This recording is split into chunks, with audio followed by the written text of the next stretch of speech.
8 p.m. on Election Day, and the polls just closed here in Michigan. Welcome to a special edition of Focal Point's Election Show. I'm Rachel Fulton. And I'm Kenzie Terpstra. This election has been nothing but unique, starting in July with President Joe Biden withdrawing his candidacy from the election and Vice President Kamala Harris stepping in. It's been hard to navigate this election as there has been widespread misinformation. Experts have anticipated that this election will be a close race and will have a record high voter turnout. We will start tonight locally with Ethan Hunter at our big board, showing us how things have changed between 2016 and today. Ethan? Yeah, it's been a world of change since then, Rachel. You're absolutely right. But here's where we are now. We're going to start out with the nation and with the swing states that we know. We've got some states that we are pretty sure are going to be blue, always been blue, some states that are likely going to be red. There's a couple differences in there, but we're talking about the swing states here. We've got Georgia, we've got North Carolina, Pennsylvania, Michigan, Wisconsin, Nevada, and Arizona. These are the 7 states that are going to really decide this election. Now, back in 2020, Joe Biden won the electorate 303 to 235. He won Michigan, he won Wisconsin, he won Pennsylvania, Georgia, Nevada, Arizona. Not North Carolina. That's really where this is a swing state now. I mean, Ohio was a swing state, Florida was a swing state. Those both went to Trump in 2020. They're not swing states anymore. Now, there's a whole bunch of things that we could look at here, but I'm going to try to keep it moving for you guys. In a situation where Kamala wins Michigan and Wisconsin up here in the Midwest region, and Donald Trump wins North Carolina and Georgia, that puts us tied right here, 251 to 251. It's going to be a long night for us no matter what, but this is really, and by night I do mean the next month, this is really where all the money is going to be made. We're tied here in this, and Pennsylvania could win it for either of these candidates. And I mean, something that would be where we're looking at that, because Nevada 6, Arizona 11, that's 17 to 19. Pennsylvania would be what everybody would be looking at for one of these candidates to win. There's a whole bunch of scenarios that we could go through. That's just one of them. Now, here let's look at Michigan. This is 2020. Joe Biden won Michigan by a little bit less than 3 percentage points back then. Now look at, we've got a whole lot of red and then a little bit that's blue. That's the population centers there in blue. But what is blue? The I-75 corridor here. We've got Saginaw, we've got Flint down into Detroit, we've got Lansing, East Lansing, Kent County, Grand Rapids. We're going to go back to that in just a moment. Stay right there. And then Marquette up in the UP, the lone blue county. Like I said, it was 3 points. Kent County, let's talk about that first. Trump won that by 3 in 2016. It's been historically Republican. It's always been red. That 3 was a narrow margin. Biden won it by 6 in the 2020 election. So where is that vote coming from? It's Grand Rapids. It's Chicagoans moving into that area. It's a whole bunch of things. But we're going to see what that turnout is like. Does it get more than 6? Does it stay around that area? Of course, Michigan, Joe Biden won. So if it stays around what it did in 2020, we're going to be looking at the same kind of result, but it was close. Let's move on to Wayne County. What will the Arab vote do? There's a whole lot of talk of whether they will show out for Kamala Harris or not. A lot of people boycotting that presidential election because of the war in Gaza. Let's go to Macomb County right here. Now, Trump won that by 11.5 in 2016, only 8 in 2020. Another county that will be red, but how red, that's really what's the question. But let's see what's in blue here. I already ran through some of the cities, but let me read them for you again. East Lansing, Kalamazoo, Ann Arbor, Detroit, Grand Rapids, Marquette. What do you notice there? It's schools, it's colleges. Where are the big universities in Michigan? Those are the counties that are blue, and of course the big cities. But those colleges, what is the voter turnout going to be in the young voter demographic, 18 to 29? Will we get a huge turnout in this election? We're going to look at it in a second here in East Lansing, but that's going to be one of the big questions. How will that 18 to 29 vote turn out? I think it's going to be more than ever before. Ingham County specifically. Democrats, of course, Joe Biden winning here 33%, 32% really of a win here in Ingham County. And as we look at it closely, what does that mean? A whole lot of red as in the outskirts, Lansing and East Lansing. Blue, this is East Lansing. We're going to look a little bit closer at that. Mason down here, that's what's blue. The rest of the county is red. Don't look to have much of a change in that. But let's look at this. East Lansing City, that's this weird looking one right here. Population of 45,000 in 2020, only 14,000 voters. Now, of course, Biden won by 60%, but it's not what's interesting. What's interesting here is that voter turnout, only 14,000 students. In 2016, that turnout was over 17,000. And why the change? That's because of COVID. Students weren't all on campus during the election. They're definitely here now. There are over 50,000 students here at Michigan State, and there's been a huge effort to register them to vote and vote early on campus this year.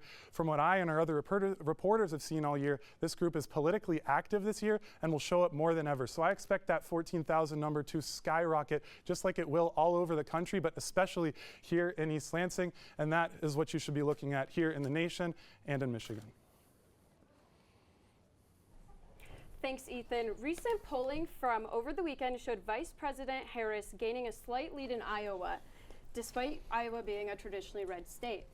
If Iowa were to flip in favor of Vice President Harris, what kind of effect would that have on the election? Yeah, I mean, some polls are saying that's a possibility, but it's still a long shot. But don't overlook those 6 electoral votes, because that could create a world of change. It could make things a lot harder for Trump if that does flip Kamala's way. He really couldn't lose both North Carolina and Georgia if Michigan or Wisconsin, or Michigan and Wisconsin go to Harris, and then he also has Iowa. If Iowa, Wisconsin, and Michigan, that Midwestern trio, all went blue, she'd only need either North Carolina or Georgia to get to 273, because they're both at 16. So crossing that 60 or that 270 mark, she wouldn't even need Pennsylvania in that scenario. So that could create a whole world of difference. But it's all the same stuff. You know, you win the most of those swing states. If it becomes 8 swing states, that's better for Kamala, but that's how it goes. Awesome. Thanks for all of that info, Ethan. It's been about 6 minutes since the polls closed here in Michigan. If you voted in the midterm election 2 years ago, you probably recall long lines throughout the day and even after the polls closed. One of those lines was right here on Michigan State's campus at Brody Hall. Focal Point's Nora Fleming is live to give us a look at the lines now. Nora? Thanks, Kenzie and Rachel. I'm here inside Brody Hall, where just behind me, poll workers are getting ready to close the polls for the night.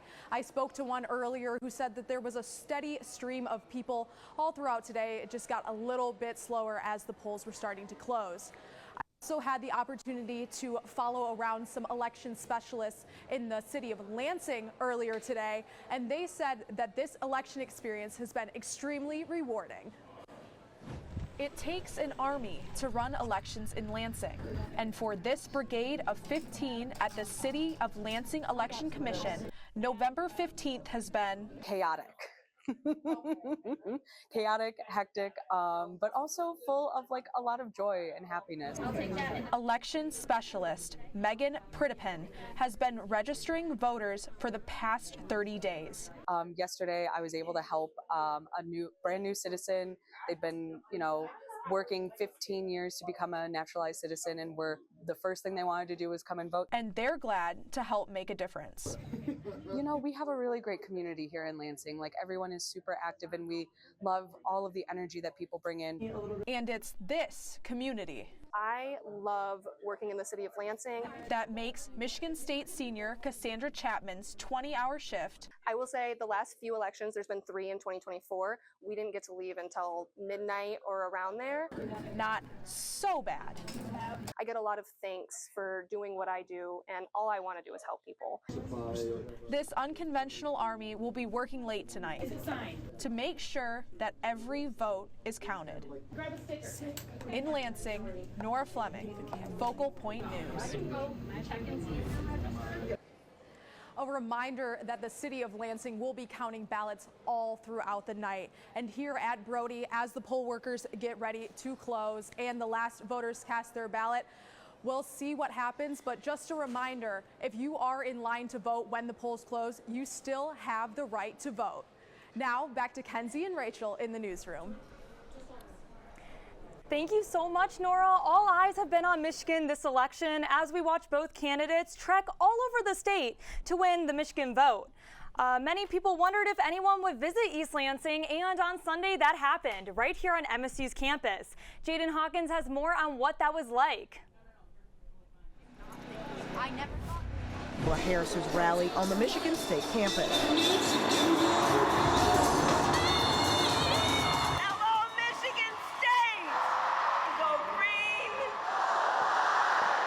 But We haven't slept, so yeah. For Sarah Satterley, It's awesome. It means there's so much more love and support for her. it started 16 hours ago in the middle of the night. Like 3 or 4 times we're like, we gotta go, and then we're like, no, we can't get there early enough, we'll never get in. Sarah was the first person in line. Fresh off an appearance on Saturday Night Live, Vice President Harris finds herself live here. And the people I spoke to in line have a pretty good idea of why she chose Michigan State University to be one of her last stops. That's who she's trying to appeal to, like a lot of younger people. You Well, know? students, right, 100%. I actually That's our work. future. Yeah. Students are our future, and so it's important to get them engaged. Kirby Gibson and her friends are members of Alpha Kappa Alpha, Hi. the same sorority Kamala Harris belongs to. Also the first black sorority founded by 20 college women. This is a chance of a lifetime to see the president, because she's going to be president. So it's a chance in a lifetime to see and get with all the happiness and positivity. And that's exactly what she did. In here, somewhere, not tired at all, after she spent all night waiting. On Michigan State's campus, Jaden Hawkins. Loved it. Awesome. Focal Point News.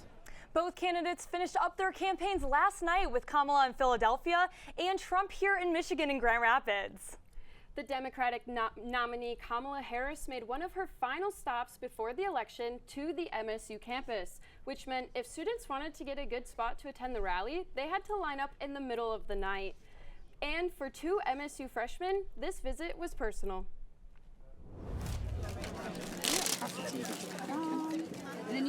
It was a long time coming for these yellow wristbands. But when you stay in one place long enough and like start to hibernate on the concrete, it gets a little bit warmer because you're like generating body heat or something. I don't know, but it felt great. Michigan for Harris Waltz. I'm so Kamala, and then Gen Z votes. Annabelle Sanchez and Emma Pinson sat down on the concrete in front of Jennison Fieldhouse at 5 a.m. for the chance to see Vice President Kamala Harris. I'm here for gun control. I'm here for minority rights.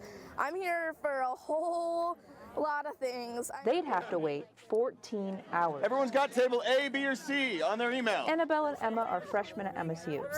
They were the first-time voters in a line that snaked around campus. It's midday, and the line for Vice President Harris's rally is long and full of energy. Everyone has a different story as to why they're here today, but for Annabelle Sanchez, it's personal.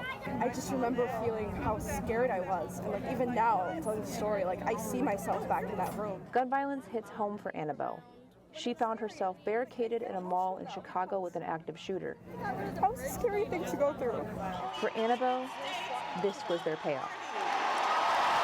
She says this is the most important election of her life and the very first one.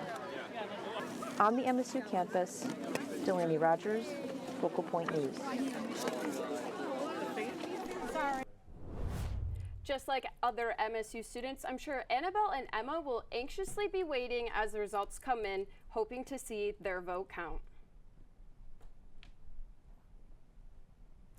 Now let's take a moment to look at the key races in Michigan and what's on the ballot here in East Lansing. One of Michigan's U.S. Senate seats is up for grabs in this election after Debbie Stabenow announced earlier this year that she would not seek re-election. Senator Stabenow was the first woman senator to represent Michigan and has held the seat for 23 years. To fill Senator Stabenow's U.S. Senate seat, first, Democrat Alyssa Slotkin. Slotkin currently serves in the House of Representatives for Michigan's 7th Congressional District and supports protecting civil and LGBTQ+ rights, as well as women's reproductive freedom. Running against her is former Republican Congressman Mike Rogers, who supports securing America's borders, reducing crime, and repealing Obamacare. Looking to flip Slotkin's current seat in the U.S. House of Representatives is Republican Tom Barrett. Barrett wants to provide more funding to police, protect gun rights, and cut government spending. Barrett is running against Democrat Curtis Hertel, who looks to expand electric vehicle production in Michigan, improve gun safety regulations, and build on environmental protections on Michigan's waterways. For state representative of the 73rd House District, incumbent Democrat Julie Brixey is supporting safe, legal abortion, protecting the Great Lakes, and investing in education. Running against her is Republican Joshua J. Rocky, who wants to improve local schools, wants more local government control, and expanded infrastructure. With so many important issues on the ballot here in Michigan, pay attention to these key races as election results come in. In the meantime, Focal Point's Campbell Berg was just live inside WKAR, where there was a big crowd of voters, even at this hour. Campbell? Thank you, Kenzie and Rachel. I am just down the hall at WKAR, which is an on-campus polling location. But East Lansing residents can also change their address and register to vote here. Behind me is the line where anyone who is an East Lansing resident can come vote. But if you're in line after 8 p.m., do not get out because you still have the right to vote. East Lansing has so much to offer, and one of those is a lot of local businesses and organizations. I had the chance to talk to one of them about where they stand at this election. Campaign signs. It's an easy way to show support for political candidates. For organizations like the Michigan Education Association, these signs show their support for candidates whose policies positively affect public schools. Doug Pratt, the Director of Communications and Public Engagement for the MEA, helped organize a rally at their headquarters this weekend. Michigan State Governor Gretchen Whitmer headlined it. As the largest school employee union in the state, we're committed to public education, and we're committed to candidates who believe in public education. Gretchen Whitmer, along with Curtis Hertel, a candidate for Michigan's 7th district, were sharing how important the state of Michigan is this election. I want to encourage people to raise their voices, and we want people to know that there's a seat at the table for everyone. But is this year different? Not in Chris Swope's opinion. If you're a business owner, you might want to have people from all political parties visit your store, so it's a hit or miss. As this election season winds down, the MEA shows why it is okay to share your own voice. Seeing U.S. citizens doing something as important as sharing their voices in voting in the 2024 election is so amazing.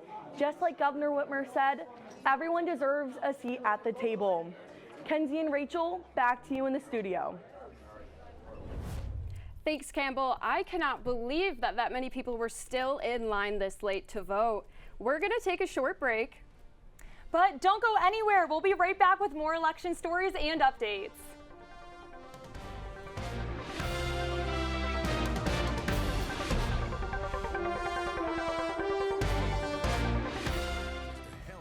It's a crown of champions, past, present, and future. An indestructible symbol of pride, forged over more than a century of grit, sacrifice, and strength. Proudly resting on the shoulders of Trojans, Spartans, Knights, and other warriors, steeped in history, but focused on the future. Inspiring the belief that this year could be the year. Weathering any storm, hitting like thunder, moving like lightning. Proudly boasting battle scars and badges of achievement.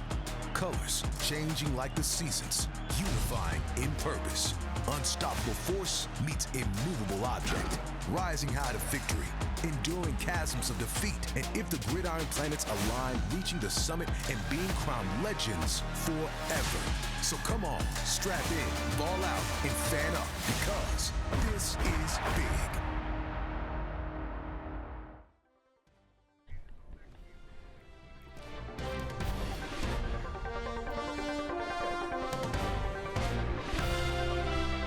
Welcome back to Focal Point. While East Lansing historically votes blue, the Ingham County is usually split.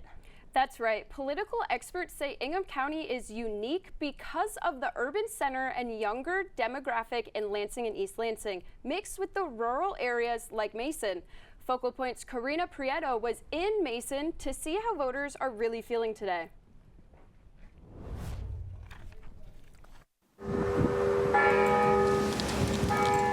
In downtown Mason, Bestsellers Coffee is a good place for a morning wake-up. Maybe today, folks don't need it. Super important. Election day already comes with a shot of anxiety for some. Or maybe today we extra do. Alexis Gibson has an idea. We all need to come get coffee and then go to the polls right after. Bestsellers attracts a melting pot of voters. Everybody likes to share their political opinions, so we get lots of stories. It sits on the square in downtown Mason, and in the middle of that square, the center of the Ingham County vote. the courthouse. I have a lot of hope. It's a good morning for coffee here and a song. It's where Hope Bartlett, her daughter, and her new grandbaby wanted to be, where they needed to be. Voting is very important to our family. Back in 2008, on Election Day, Hope and her family found themselves here. Customers started singing. It was a moment of togetherness. And it was just like this great memory I have. What do you see? It's my first time voting in Michigan because I moved away before I was 18, and I just moved back even though I grew up here. Mom, daughter Jacqueline, and little Quincy wanted to be together here on this Election Day. Only Hope's mom is missing this time, suffering from dementia. So I wore a ring in her honor that's hers, and here we are with the next generation. They're all here today because of her. And she would be very excited to vote for a woman of color. Hope and her family are making new memories today in a familiar place, right across the street from the center of Election Day. In Mason, Karina Prieto, Focal Point News. Now, we all know that politics can be pretty divisive, so it's wonderful to see that it can also bring people together. Hope and Jacqueline say today they're excited to represent themselves and work towards shaping the world for little Quincy's future. Emotions are high here on campus for Election Day, and to talk through some of the emotions, Focal Point's Jordan Wilcox is sitting down with the president of College Democrats here at Michigan State. Jordan? Thank you, Kenzie. Right now, I am right here with Liam Rakiki, the president of College Democrats of MSU, and we did reach out to College Republicans of MSU, but did not get a response, so thank you for coming out. Of course, my pleasure. My first question that I'd like to ask is just, how's your day been? Obviously, I'm sure you guys did a lot of canvassing, a lot of campaigning, so what has today and just this entire election cycle looked like for your organization? We have been doing a lot on campus. We've been doing tabling on campus every single day. You've probably seen us at all of the precincts and all of the locations across campus. Probably sick of us at this point, but we're getting the message out, you know? So we've been tabling every day on campus. We've been dorm storming, which is something that's really unique. We're one of the only universities in the state of Michigan that have been doing that. We've hit over 8,000 doors on campus of all 27 dorm buildings twice, not once, but twice. And on top of that, we've been making calls across campus, off campus. We've been really happy. And today, what we've been doing is just running around all day. We've had tables all across campus. We've had one at each precinct. I am East, I am West, Brody, and the Union, making sure that everybody's educated, make sure everybody knows where to vote, how to vote, where to go. We've had a lot of great turnout at ComArts. I'm sure, as some of you may have heard, we had long lines at ComArts, and there still is some folks there waiting. So we're really excited. Engagement should be great. Yeah. And getting college engagement has been something that I feel like is like a repeated sentiment that we've heard from so many different people that are campaigning. And obviously, there's like a lot of engagement and there's a lot of emotions involved. So is there anything that I guess you feel any anxiety or worried about, whether it's voter security, safety at the polls, or even the results themselves? Yeah, I mean, so some things I am concerned about are kind of spread of misinformation. We've had to catch a lot in these last couple weeks and in this election cycle, whether that's people putting flyers up in good faith or bad faith. Sometimes they think that they're doing the right thing and trying to educate people, but it doesn't always come out that way, and that's really easy in this era of having lots of social media, TikTok, Instagram, Snapchat, Twitter. There's just so many venues for misinformation to be spread. So we are very concerned overall this whole election cycle. We've been very concerned with taming the spread of misinformation and fact-checking whenever possible. So that's probably one of the biggest issues. Otherwise, though, you know, students are excited. They're having record turnout numbers, as I'm sure you've heard.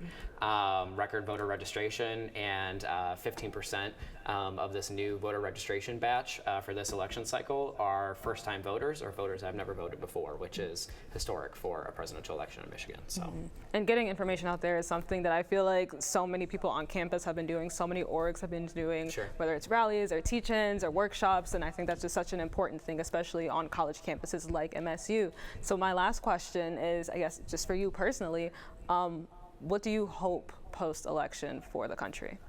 Yeah, so I mean, it's not just about Kamala Harris and Tim Walz. It's really about the down ballot races too. So I know we already kind of discussed this on this show, but talking about Alyssa Slotkin for Senate, talking about Curtis Hertel for Congress, Julie Brixey for State House, looking at all of your local elections. Those are arguably just as important as a president, if not more, to your day-to-day lives, because they have direct impact on legislation that impacts you daily. So, you know, a lot of the work that we've been doing has been focused on not only the top of the ballot, but all the way down. Because that's what impacts people the most, and that's what we're most concerned about, is those day-to-day, you know, legislative impacts on people's lives. You know, the State House, we've had the Democratic trifecta with the State House, Senate, and Governor, and we've done a lot of great things like protecting abortion rights, enshrining that in our state constitution. We've had common sense gun laws passed. So we've had a lot of great things that we've only been able to do because we have this trifecta. So those local races like State House are just as important as the rest. So, you know, I'm really looking forward to maintaining those and keeping it all going.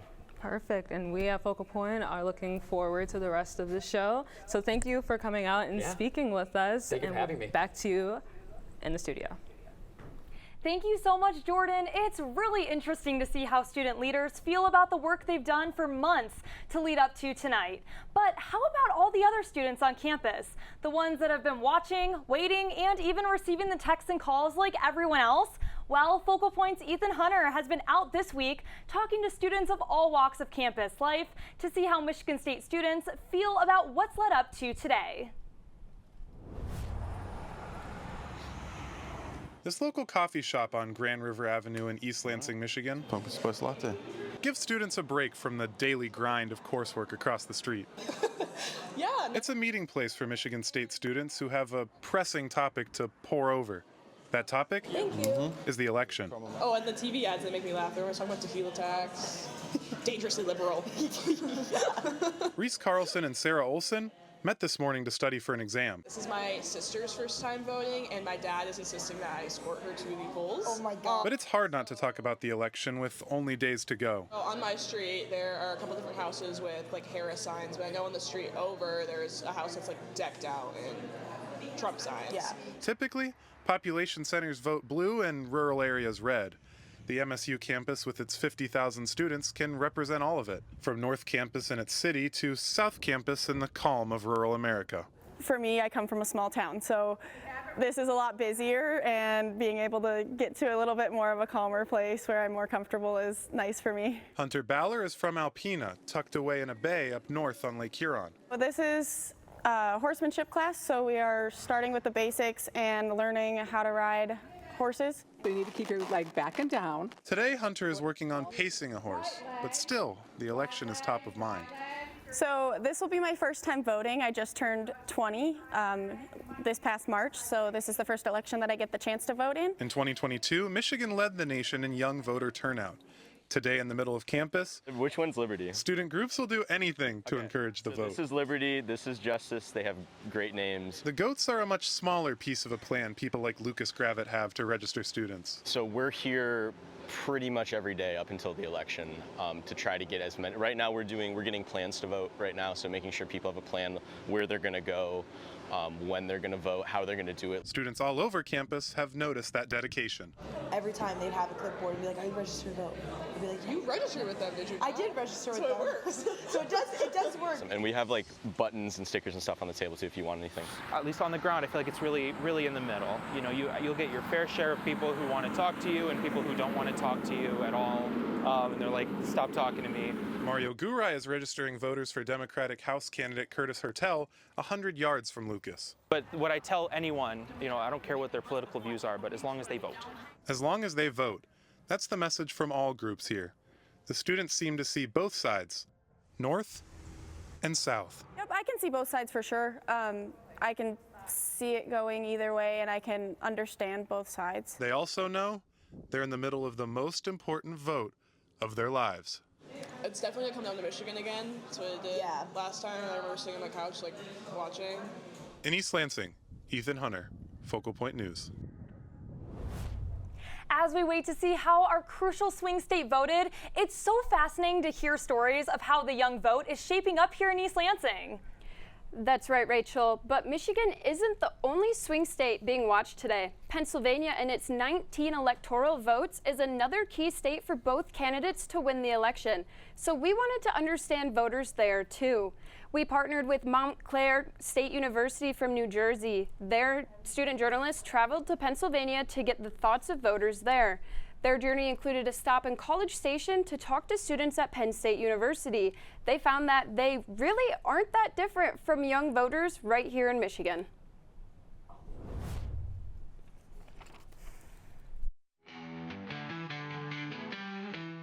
Eight students and one professor of the on-the-road class drove a university van more than 1,000 miles across the Keystone State, a key state with more than 19 electoral votes, the most of any swing state. And the polls indicate it's a very tight race. We left New Jersey and drove west, trying to figure out which candidate would win that part of the state. The candidates have been here more than any other swing state. Vice President Harris has visited over 20 times. Good afternoon, Pennsylvania. Good afternoon, everyone. And President Trump has visited over 15. Pennsylvania, we love Pennsylvania. Both candidates have also spent a combined $500 million for advertisements in Pennsylvania. Donald Trump, well, he wants to give more tax breaks to the wealthy. Kamala's agenda is they, them, not you. Our first stop, State College, to speak with the demographic that could be at the heart of this election. And I love this generation of leaders because, listen, you are rightly impatient for change. We really give a very special hello to Penn State. We love Penn State. We love Penn State. The youth vote in Pennsylvania from 2016 and 2020 rose 7%. In fact, it now actually ranks 4th nationally. But how will it impact this election? I do believe that the youth vote will matter this election. Kayla Scott is a political science major from Tennessee and will be voting in Pennsylvania in her first presidential election. I will be voting for Kamala Harris this election season. I'm really excited to have a woman represent this country. Do you think the country is ready now for a woman and a woman of color to be president? Absolutely. It's also largely because I am a never Trumper. He's honestly started a cult in this country, and it's kind of terrifying. Kyle Yangala grew up in College Township and is the press secretary of the Republicans of Penn State. I will be voting for Donald Trump, and the reason for that is taking a look at the last 4 years and then comparing it to the 4 years before. I feel like just the economy, our national safety, a lot of things in America were much stronger. Are you better off now than you were 4 years ago? And declare with one voice, as one people, we are moving forward.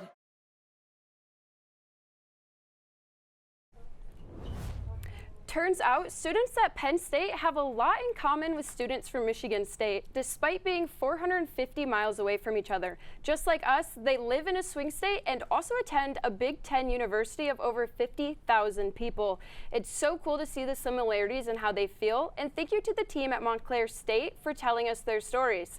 Also, this is just in. The Associated Press is reporting 91% of the ballots counted in Florida, and as of right now, they are calling that Donald Trump has won Florida. In this year's election, young voters are expected to have a significant impact on the outcome, largely due to their engagement on social media platforms like TikTok and Instagram. However, while these platforms provide accessible information, they also come with their own set of challenges. Here's Charlotte Turbrack with more on why the young vote is crucial and how social media is shaping the narrative.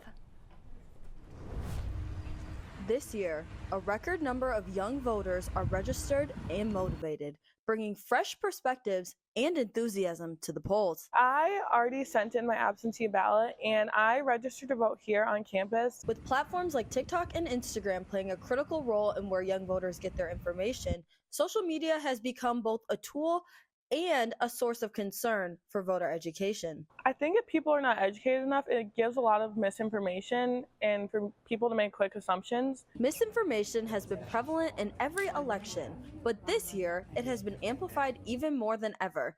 Due to this, social media can limit exposure to diverse perspectives. It's caused like a lot of polarization, and kids are seeing, like, no matter what side they're on, they're seeing stories or news that support their opinion. Living in the United States of America gives us the power to use our voice and vote for our future.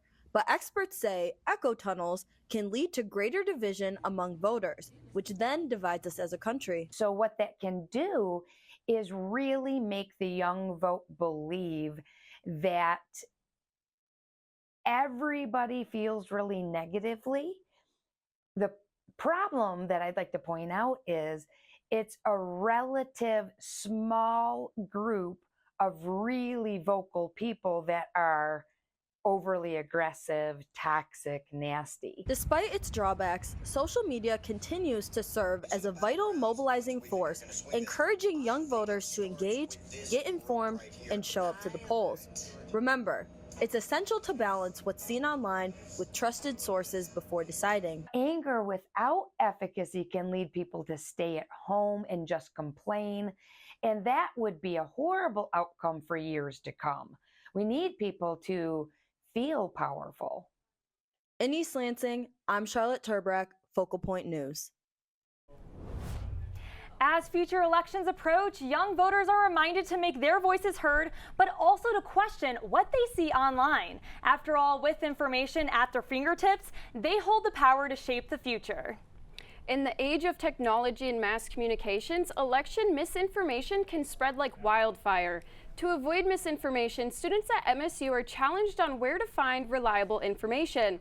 Tessa Kresh spoke with MSU students to see where they turn for their election news. Students are already filling out their ballots, but when deciding who to vote for, many are turning to a wide range of sources for information. TikTok and Instagram. NPR News a little bit. Fox News. Emails from the Harris Walz campaign. Maybe a couple YouTube channels here and there. A lot of infographics. Charlie Kirk, different people like that. And just like what people are saying. But students admit these sources have their downsides. Social media is really tricky. Like false information. Yes, I heard about this migrant crime thing, and then I looked into it, and it turns out it's not real. I see a lot of smear campaigns on Instagram that are like, the they-thems are coming for you. I see a lot of false news that's corrected on other sites. It seems like both parties do a lot of fear-mongering now. And sticking to social media has its issues. But it can be a really slippery slope if you don't outsource. I'm just as guilty of it as my peers are. Aiden Bourgeot, an MSU Vote intern, says it makes it hard for students to get the full picture. Most of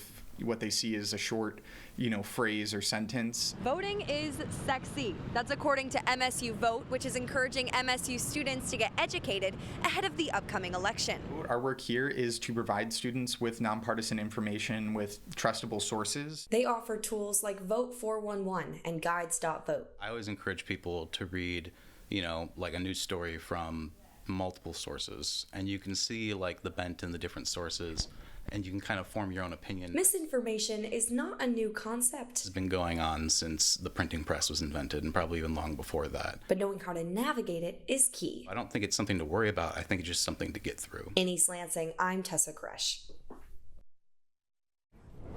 MSU Vote held several educational events over the past week for students, including helping students get registered to vote. For more information, you can visit their website at msuvote.msu.edu. Now, there's a lot of information being thrown at voters this election, even after the polls closed. Focal Point's Ethan Hunter had a chance to talk with an expert about trends, predictions, and everything in between. You might be wondering how we got NBC News' chief political analyst Chuck Todd to talk to us here on election night. Well, the answer is we're recording it. I think he's probably live right now with a very large audience of his own. So we've got him on Zoom here. Chuck, thank you so much for joining us. How are you feeling here as we're getting close to the end? So if this is airing on election night, am I coming from the future? So do we know who won? Can you tell me who won at this point? I'm hoping that you'll be able to tell me that. Yeah, no, I mean, I will say this, not since 2000 and 2004, which may be before you guys were even born, that are watching, have we had a campaign end apparently as close as it may actually be. If you think about the last two elections that we've had, they ended up close, but the polling in the run-up didn't indicate, a razor-thin margins all over the place, right? Hillary Clinton had a lead throughout the entire 2016. Joe Biden had a lead throughout entire 2020.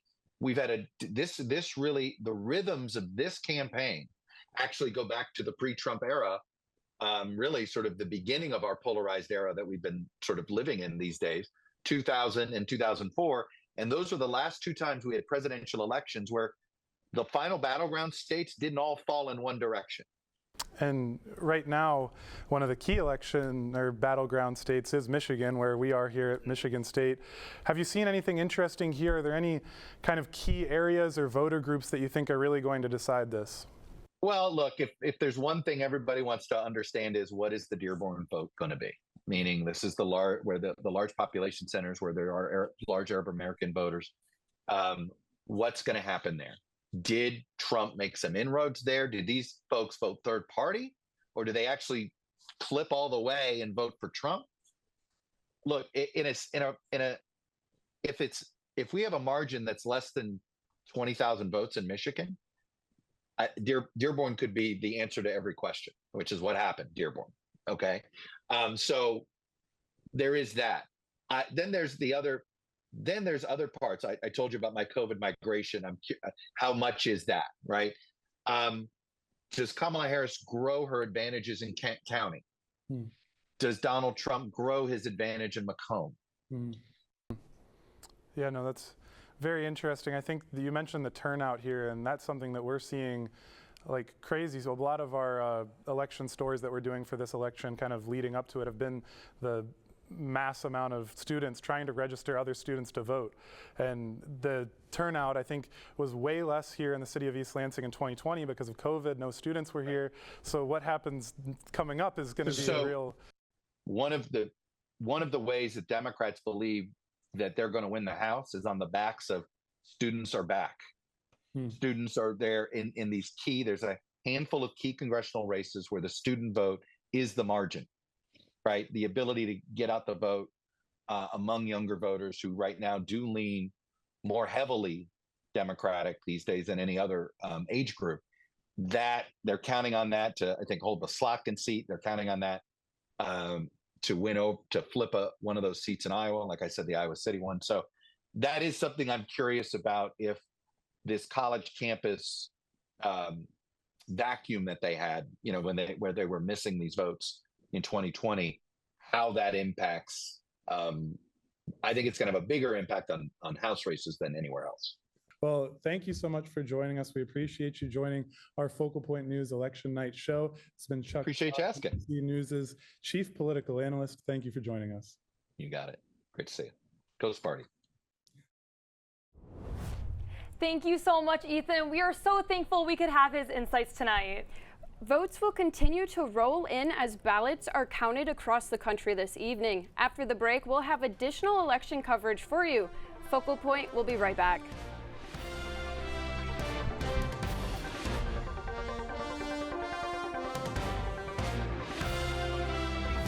So big for starters, it's 18 of the country's most iconic universities. It's Defend the Rock, Jump Around, and the biggest bass drum on earth big. It's a stadium so big. They had to name it the Big House. Go Blue. It's dotting the I big. Let's go Bucks. It's all-time leading scorer big.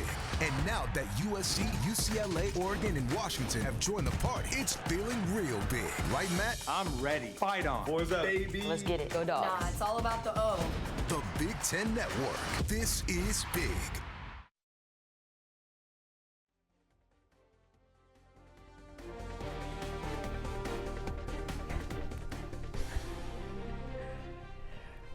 Welcome back to our election night special of Focal Point. So far, we've talked about some key races, voters in East Lansing, and personal experiences with election night coming to a close. Our next guest helps give us some insight on how to break it all down. Focal Point's Micaiah Lawrence sat down with the mind behind the American Communities Project to look at what matters with this election. Micaiah?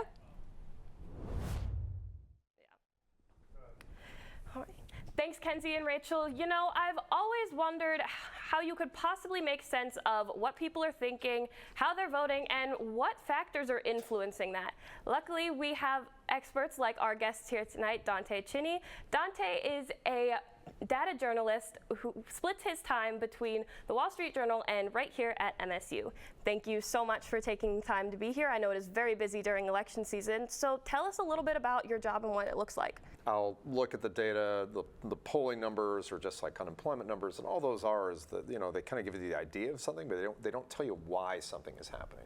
So then you go out in the field and you go talk to people. So I really have a really nice, I mean, for me anyway, I love the mix of work that I have, where I spend some time looking at data and trying to understand what's going on. So kind of localizing that here into Michigan, are there any specific predictor counties that we're looking at for this election? Look, Kamala Harris is going to win Wayne County. It's Detroit. She's going to win it. I'm much more interested in the margin and the number of votes on them. Did the student vote turn out? Did the college vote turn out? That's a huge thing for Democrats. For the Trump vote and Republicans, the Trump vote is always more diffuse. It's scattered a little more. So rural counties to the north, I'm always interested to see in those places, does he hold the margins he got in 2020? Do they grow? Does he get the same turnout? And then still always, when you talk about Republicans in Michigan, especially lately, Macomb County outside Detroit, it's going to go for Trump. In 2016, he won Macomb by about 11 points, and he won the state. In 2020, he only won the county by about 8 points, and he lost. Now, there were other things that went into that, but if you see in a county like Macomb, the margins get under double digits for Trump. He wins it, but he wins it by less than double digits. He probably is having some trouble in the state. Yeah, so kind of going off of that, what's it going to come down to this election? So it's the joke in every newsroom at every election is it all comes down to turnout. But in this election in particular, it really does all come out to turnout. So, like, can the Democrats turn out the African-American vote in Detroit? Look, there are a lot of black voters in Detroit, and they don't always vote. If they can turn that vote out, that's a huge, just kind of massive blob of votes, that corner of the state, that can really overwhelm all the advantages that Trump has in these rural northern counties. I think everybody's also interested in what happens with the Arab American vote in Dearborn and Hamtramck, which people forget, also a big Arab American kind of outpost in the Metro Detroit area. Those are going to be interesting to me. If it gets, again, it's going to have to be very close for those votes to matter. The other thing I'm particularly interested in is Livingston County and Ottawa County. Livingston County is the county between Oakland and Ingham. It's a county that's going to go Republican. And the question is, the margins have been shrinking there. It's this group of Republicans that's been harder for Republicans to hold on to. They're, as the Republican Party has increasingly become a party of people without college degrees, that's a place with a lot of Republicans with college degrees still. Trump saw his margins kind of erode there a little bit in 2020. If that happens again in 2024, there's a problem. If he bumps them back up to where they were 2016, that's something to watch. Well, thank you so much again for taking some time to do this. We really appreciate it. As you watch this, I will be sitting in the Wall Street Journal Washington Bureau going through data with folks there. But thanks, Rachel and Kenzie. Back to you. Dante is one of the most knowledgeable people we have here at Michigan State regarding elections. Thank you, Dante, for joining us to share insight on this election. Students across the nation experience stress and anxiety on a day-to-day basis between classes, jobs, and friends. The election has only added to that. Jordan Wilcox spoke to students across MSU's campus to learn how they are coping with election anxiety. Usually no strangers to stress. Making sure that I'm doing everything on time and making sure that I'm doing my homework. But this time, things are a little bit different. I know a lot of people say this is the most important election of our lifetime, possibly in the United States so far, and low-key I'm inclined to believe them. The results aren't the only things giving students anxiety. You can always think that something's gonna happen. As somebody who was here February 13th, I was on campus when that happened, so those anxieties kind of start to creep in a little bit. Social media also plays a part in voter anxiety. There is just so much information being thrown at you 24/7, and it is hard to kind of tell what you should trust, what you shouldn't trust. Family and friends as well. My family is split, so a lot of my family, they're going one way. Me and my other side of the family are going a different way, so we don't know what it's going to look like for Thanksgiving and Christmas. I say it like that. But Spartans are navigating these feelings as best they can. My main goal was to vote as early as possible. I found this app where you can bet on the election, so I did that. Made a nice little parlay. I got Kamala winning Michigan, Kamala winning the election, Kamala winning Pennsylvania. Yeah, so I'm looking forward to tonight. Stress and anxiety can present itself in many different ways, but that is not stopping Spartans from coming out on campus to vote right here at WKAR in the Communication, Arts, and Sciences building, where you can register and vote at the same time on the same day. Remember, polling closes at 8 p.m., but if you get in line before then, you will still be able to vote. Jordan Wilcox reporting, Focal Point News. For those in need of extra support, you can contact Student Counseling and Psychiatric Services at 517-335-8270. The push for students to vote at MSU is strong. On a campus with tens of thousands of students, do all of them vote?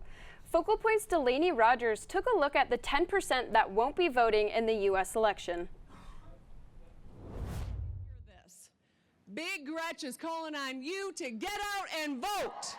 The energy leading up to the election is strong, and the voices of 50,000 students cannot be avoided. Well, this is becoming more real and real every day. And of those 50,000 students, there are nearly 5,000 who are unable to vote, and not because they do not want to. So obviously I'm not a U.S. citizen. I'm here as an international exchange student, so I can't vote, but I do kind of feel involved in the politics. This is Detroit on the night before the election, and it's not far-fetched to think Canadians just across this river can hear this Tim Walz rally. If they don't have their ears on it, they definitely have their eyes on it. Not just Canada is interested in this election, but other countries too, even as far as Estonia. Me, as an Estonian, I am viewing this as, I wonder how this result is going to affect us in a year or 2 years or 4 years. Despite not being able to vote, Kylie Motes arrived to the States in August and immediately took action. It's the first thing people mentioned. They were like, oh my God, you're going to be in the States before one of the most important elections ever. You can see how Americans can be confused. Kylie knows how disinformation can spread. I think it's so important to be critical of the information you receive. And is helping by posting how American elections look in real time. Voting is your right and privilege, and it's such an important thing to do. I feel like I want to make sure that when people make their decisions in any country, back home as well, when people make their decisions, it's based on fact. Along with the rest of the country, Kylie will be closely watching the results tonight. I feel like everybody is scared but excited. I want to be in the information flow and know what's happening and know the results. And she'll be taking it all in. I don't want this to be any other day. This is probably the only election only American election I'm gonna be seeing so up close. In Detroit, Delaney Rogers, Focal Point News. As the results roll in throughout the night, Kylie will not only be watching, but continuing to update her friends in other countries through her social media. With Michigan being home to the only Arab majority city in Dearborn, it's going to be especially important to see what toll the conflict in the Middle East has on the polls here. Focal Point's Yusuf Anaya has more.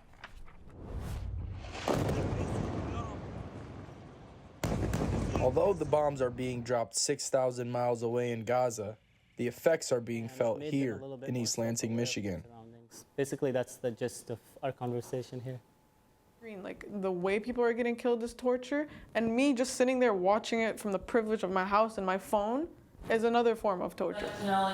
And that's why groups like the Students for Justice in Palestine have organized events to give students an opportunity to cope together. It gives us opportunities to talk and educate others about it. Not in a sense of the broader world, but in the sense of like our small sects and our small groups. As voters all across the country cast their ballots on Election Day, many are wondering how Arab and Muslim voters will be approaching this election. What we found out as Palestinians is regardless of what politician takes office, it's not going to help us as Muslims, nor Palestinians, nor Arab Christians. So what will Jude and Nassim do come Election Day? They don't plan to vote for anybody, which they see. It's kind of like a form of protesting, if you will. While Democrats feel they have the candidate of change, these students feel to make their voice heard, they need to look somewhere else. Yusuf Anaya, Focal Point News. Foreign affairs do affect voters' decisions, and politicians have been trying to reach those voters who stand on the line. As the countdown to Election Day was winding down, voters across the nation received more texts, phone calls, and political advertisements than they could count. Because of this, some voters are excited for the end of election season. Ava Zanglin took some time to look at what goes into all those phone calls. Election day is less than a week away.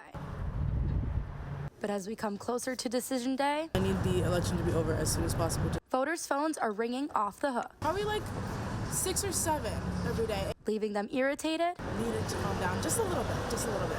Candidates will hire companies like Grassroots Midwest to send out messages. It can be phone calls, text messages, geo-targeted digital ads, in-person organizing events. Basically different ways to reach out to people that can give these campaigns their votes or their money. In hopes to sway an election in their favor. Good. Thank you. They want to influence the outcome of an election. So whether it's somebody that's running for state representative or it's somebody that's running for Congress or for the presidency, they either want to get people to vote for them or get people not to vote for them. This is a stack of election-based mail that I received in just one day, showing how much effort goes into campaigning and how far candidates will go to sway your vote. But how do these companies get your information? So everyone who's registered to vote, your personal information is maintained by the Secretary of State, and any citizen can go and just buy that from the Secretary of State for very little money. And although these messages might annoy voters, because I don't like getting constant calls and texts, they have been proven to work. People dislike being engaged with by campaigns. They say that they hate negative campaigning, and that's all true. I believe them, but it works. So until the election's over, you can be sure to receive a couple more. In East Lansing, I'm Ava Zanglin, reporting. I know that a lot of my friends, myself included, are looking forward to the phone calls and text messages coming to an end. However, election coverage, on the other hand, is far from over. Here at Michigan State University, students from in-state and out-of-state register to vote here on campus. What they don't always realize is that when you register to vote using your East Lansing address, it becomes your official permanent address, including on documents such as your driver's license or state identification card. I was able to talk to a few students and see how this has impacted their voting experience. 50,000 students call this campus home. But for most of them, it's not their real home. And that can cause some confusion when they register to vote. Are you registered here locally? For instance, students register with their East Lansing address, which makes it their permanent address, even though they still consider their home where their parents live. I was not aware of that. No. So no, I did not know that. I was not told that. Those were the reactions of people finding out that the address you put on this application before voting can actually change the address on multiple state documents, including a driver's license. I just knew from what I was told that if you did decide to register here that you could cancel out. Students feel no one is telling them of the address switch. For kids that live out of state, I suppose if it makes them feel like, oh my gosh, I'm no longer from Maryland or California, or does that change their identity? Secretary of State might want to publicize that more. But it seems most students feel this election will decide their future and think the address switch is a small price to pay. It's a swing state, and I feel that my vote in California kind of know who's going to win, so I kind of wanted to make sure that I kind of helped out and did my part. If that's how it is for now, then like I don't mind it. I feel like this is too important to like sit out. In East Lansing, Rachel Fulton, Focal Point News. Registering here to vote on campus not only makes your voice count, but also keeps your information up to date on official documents. As it can change your permanent address, you can always change it back visiting your local Secretary of State. In 2022, Michigan voters passed an initiative that would allow early in-person voting. This is the first election since that initiative was passed, allowing voters to cast their ballots as early as October 26th. Over 1.2 million Michiganders cast their vote early. Students at Michigan State accounted for over 1,600 of those votes through the early voting center located on campus at WKR Studios. Focal Point's Bobby Cushing has the details. Bobby Cushing. Bobby.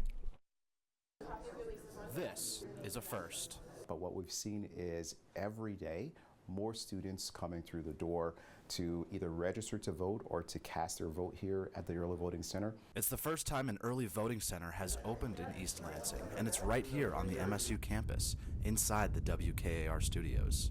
We are thrilled. It looks like we're over 1,500 voters now for the 10 days. Murray Wicks is the East Lansing city clerk and has helped make this happen. It seems like all these signs have paid off.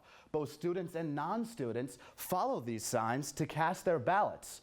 WKAR has seen an extreme amount of success with the Early Voting Center, where people want to see it come back for the next election. Now, if you don't mind, I'm going to follow the lead of those 1,500 voters and go cast my ballot. I believe there might be discussions here with my friends at WKAR to sort of institutionalize this. And there was another first. Very first early vote cast in East Lansing was cast by a student. WKAR's Sean Turner is confident we will see the Early Voting Center return in 2 years.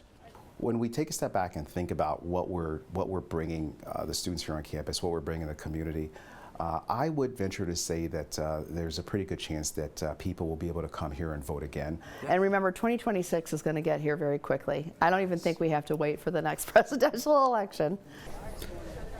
In East Lansing, Bobby Cushing, Focal Point News. The first ever Early Voting Center on campus turned out to be quite the success. I know quite a few students who cast their votes there. Yeah, and as it's just past 9 p.m., all the 9 p.m. polls closed. So let's check back in with Nora Fleming at Brody Hall. Nora, are voters still waiting in line, or has everyone cast their ballots? Thanks, Kenzie and Rachel. Though it is quiet here at Brody Hall, outside just 20 minutes ago, there was a group called Party to the Polls. They were here with snacks and drinks. There was a little bit of a light show. They're trying to get voters excited now that the polls have closed. It'll be interesting to see how this election will shape up. Kenzie and Rachel, back to you in the studio. Thank you so much, Nora. As you can see, the final outcome is not determined yet. But stay tuned. This is all for our election coverage for today. Thank you for tuning in to Focal Point News. I'm Kenzie Terpstra. And I'm Rachel Fulton. You can follow the latest election results from this historic night on WKAR.org. Enjoy the rest of your night and have a great week.